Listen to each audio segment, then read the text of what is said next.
Hi, I'm Mike from 1A Auto. We've been selling auto parts for over 30 years.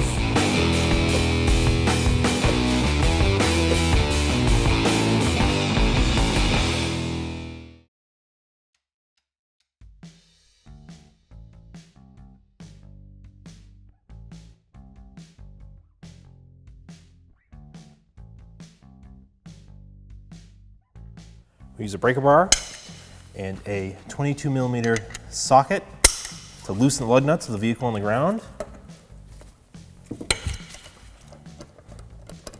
Just go around and loosen them all. Raise and support the vehicle. We're using a 2-post lift. You can use a jack and jack stands. Use the socket, finish removing the lug nuts, take the wheel and tire off. Wheel and tire is stuck to the brake rotor. I'll put a lug nut on it. Second one on the opposite side here, just lightly. Take a dead blow, we'll just break it free.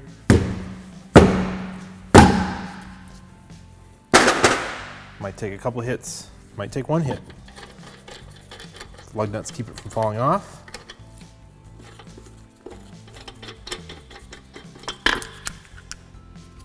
Put the wheel and tire aside. Dipper shock bolt that goes to the top is covered with dirt. I'm gonna take some rust penetrant, spray it on here, and a wire brush. Try and knock some of that dirt free. So when I go to remove the nut, it spins off the threads easily. Doesn't get clogged up with dirt. Clean some of the dirt off the end. The lower one, I will do the same. Spray it with some rust penetrant. I'll start by loosening, but not removing the upper one. There isn't quite enough clearance to get an 18mm deep socket in here and a ratchet, so I'm going to use an 18mm box wrench. I'll loosen the nut, and I have a 15mm wrench to counterhold the bolts.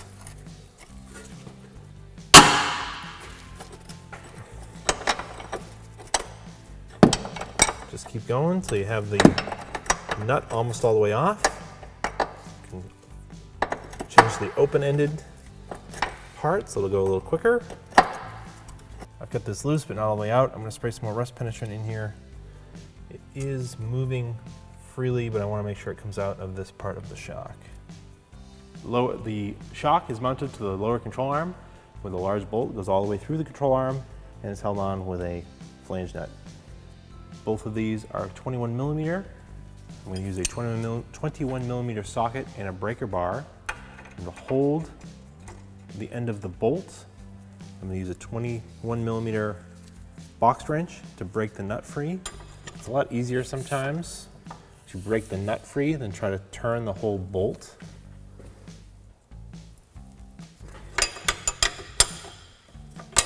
I'll turn this pretty far out on the threads, and then I will use a floor jack to support the lower control arm and remove the lower bolt. Use our floor jack. Lift up on the control arm, just a tiny amount. Unthread this by hand now. Need to lift up on the jack a little bit. There it is. I'm going to remove this upper nut from the long bolt.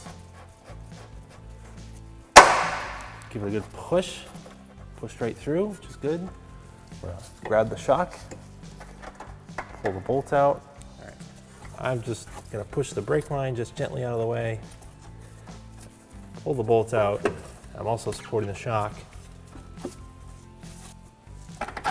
Just like that. I'm just going to work on walking the shock out of the mount here. I just caught on some dirt. Here's the original shock from our vehicle. Our brand new shock from 1AAuto.com. Comes wrapped with this shipping strap so it doesn't fully extend like this one is. I'll actually install it with that in there. Also comes with this little conical washer to match the original. That'll go on the inside here. This will fit great and work great in your vehicle. I'm going to loosen this bracket here. These two 15mm bolts using a 15mm socket and ratchet. I'm not going to remove them, I'm just going to loosen them.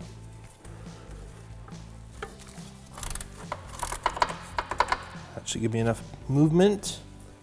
Install our shock. Perfect. Slide the long bolt through.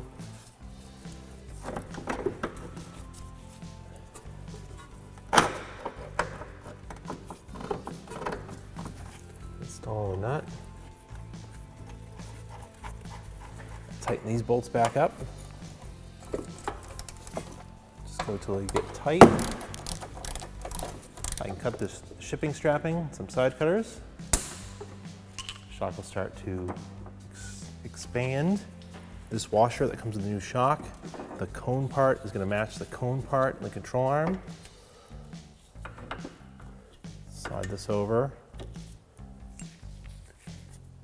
Push up in the shock a little bit, put the bolt through, just like that. Washer will go back on this side and the large nut.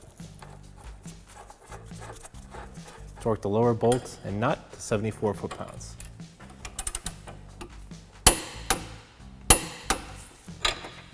Lower the floor jack.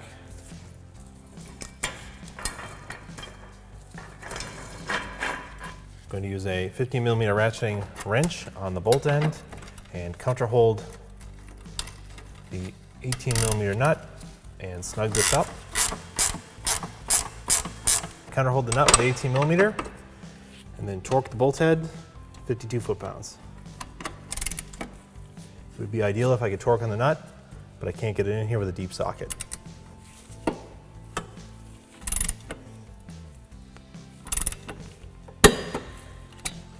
Reinstall the wheel and tire.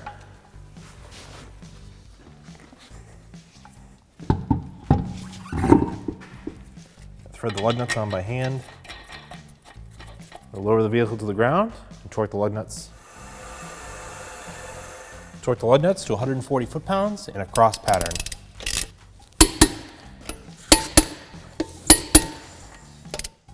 Thanks for watching. Visit us at oneauto.com for quality auto parts, fast and free shipping, and the best customer service in the industry.